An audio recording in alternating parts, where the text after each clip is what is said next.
Good evening. I am the voice Carl Andrews and welcome to BTR News. Tonight we catch up with Shaftesbury FC with their match over Poole Town FC. We have a recap and roundup over Smash Pro Wrestling. And we have a look at BTR's upcoming events for the rest of July. Shaftesbury FC took on Poole Town this weekend with a loss of 6-3 to Poole Town and temperatures reaching of 31 degrees. Harry Baker, Jim Ward and Jack Lovell managed to get on the score sheet, but still Shaftesbury FC still struggled to get a victory over Poole Town. Now, before we have a look at the highlights, let's have a look at the starting 11 for Shaftesbury FC. The starting 11 for Shaftesbury FC: Johnny Hill, Liam Faragua, Cam Beard, Charlie Burden, Sonny Pike, Jim Ward, Brandon Mundy, Alfie Santos, Jack Lovell, Jack Hoey and Harry Baker.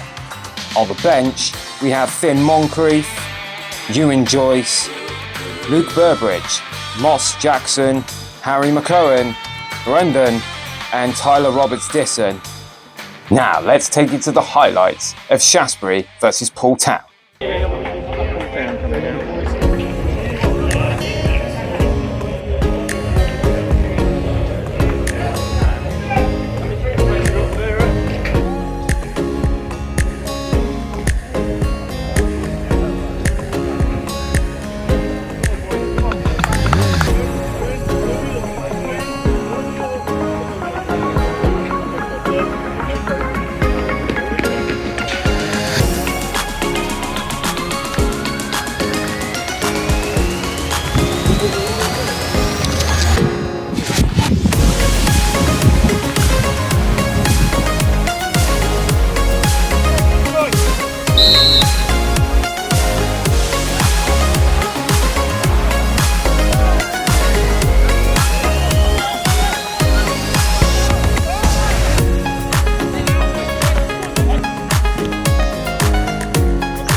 full time at the Cockerels.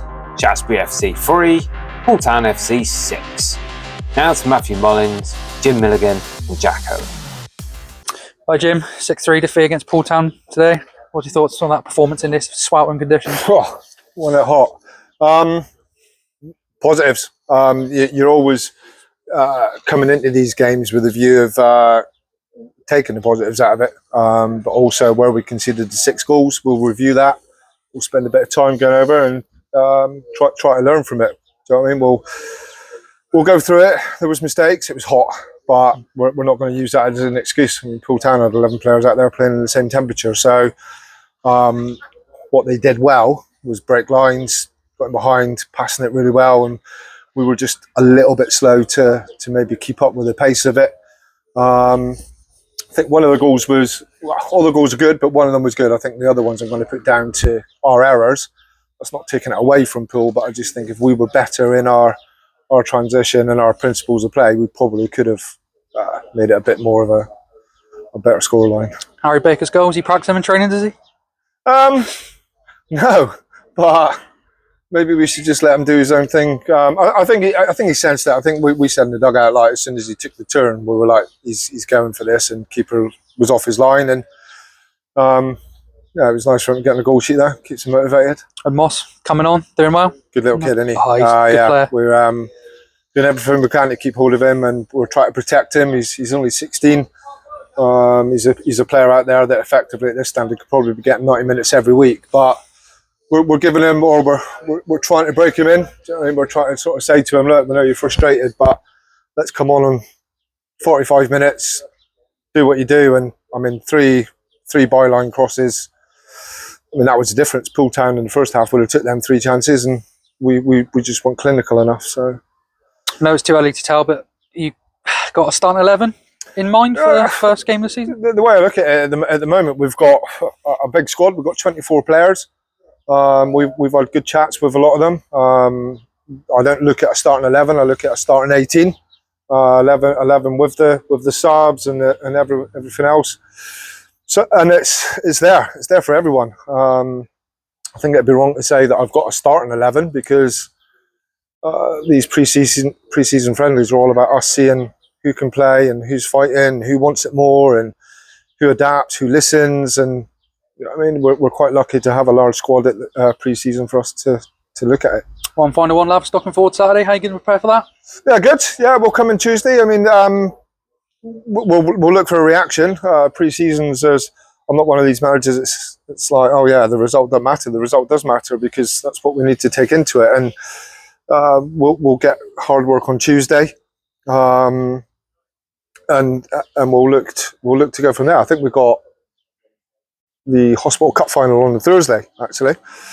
So we've got training Tuesday, Hospital Cup final Thursday, Laverstock Saturday. So thick and fast. Nice, Jim. Thanks, mate. Cheers, mate. Cheers. Thank you. Jack, 6-3 defeat there. What are your thoughts on the performance from the boys today?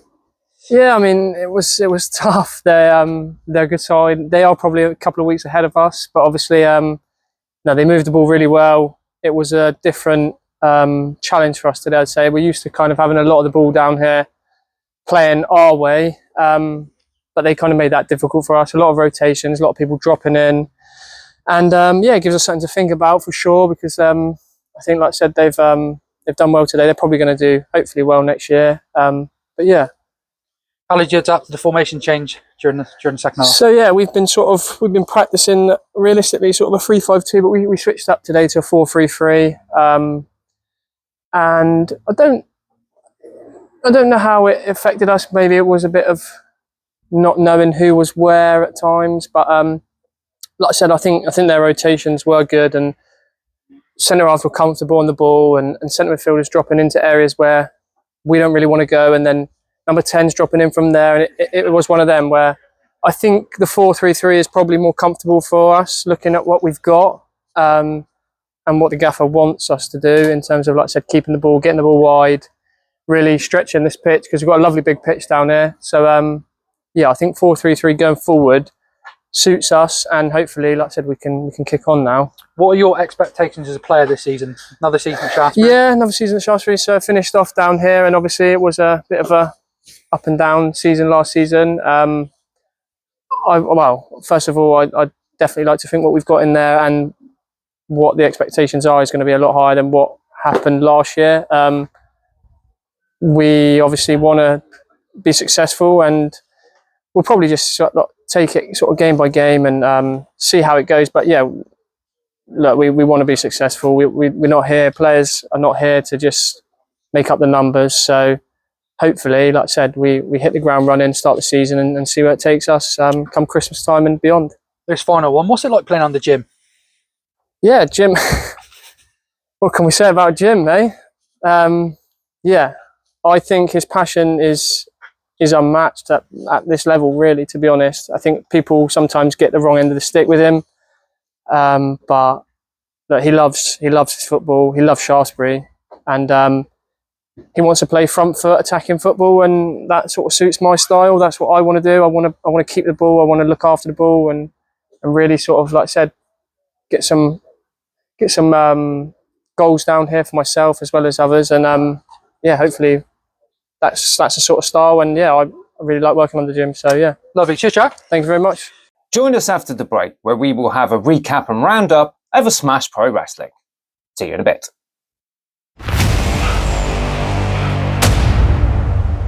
Everybody left me, man. Everybody turned on me, man. Right there behind that tree, goddamn you!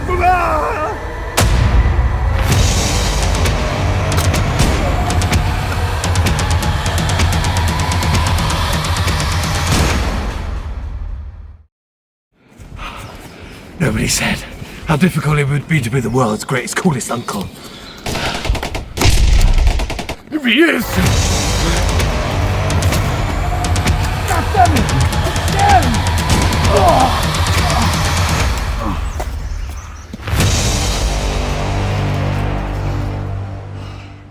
Go to hell!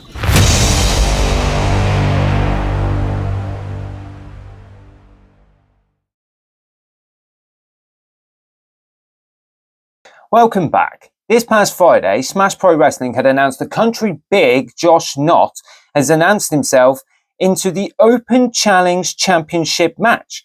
Who will he face? Nobody knows. You will find out on August 16th for Go Big or Go Home at the Rougemont Hotel, Exeter. Now let's have a look at the match card for Go Big or Go Home. A tag team match. The VC versus Dead Romantic. Alexander Gray will take on Heath. A ladies match, Vivica will take on Sanchel Jordan.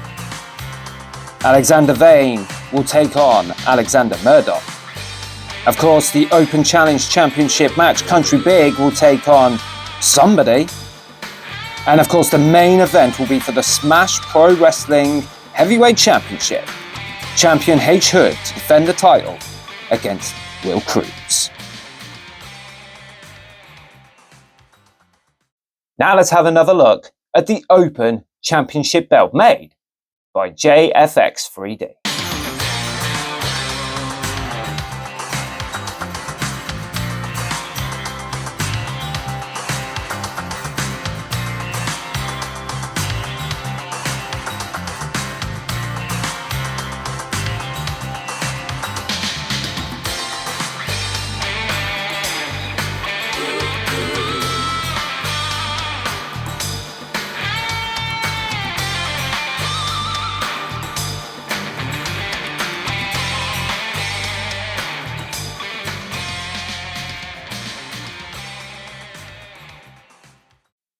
Join us after the break, where we will catch up with BTR's upcoming events for the rest of July. See you in a bit. Water! It's a new revolutionary formula! Spray on your kitchen and see the wondrous results. Clean the dirty marks on your floor. Watch them disappear. God! Spray on your clothes and watch the dirt evaporate away. Spray it on your child's dirty face and it miraculously disappears. You can even drink it. It's so revolutionary, even the dog loves it. Water! Get yours today at your local taps.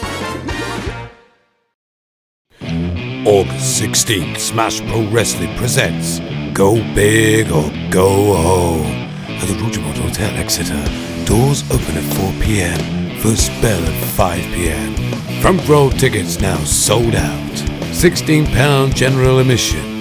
Tickets are available online by scanning the QR code on the screen.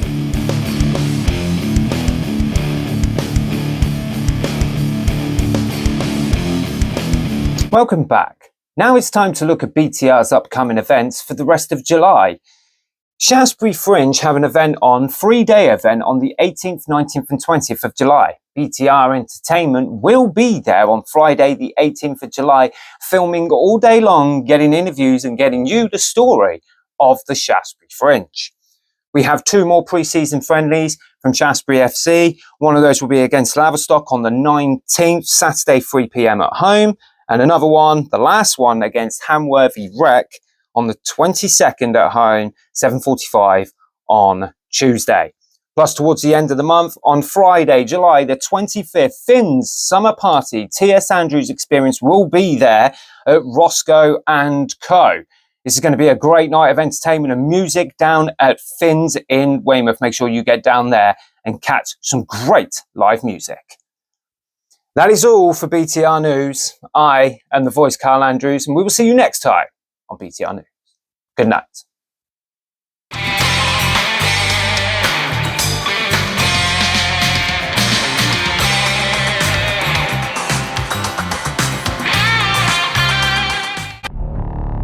And here comes one.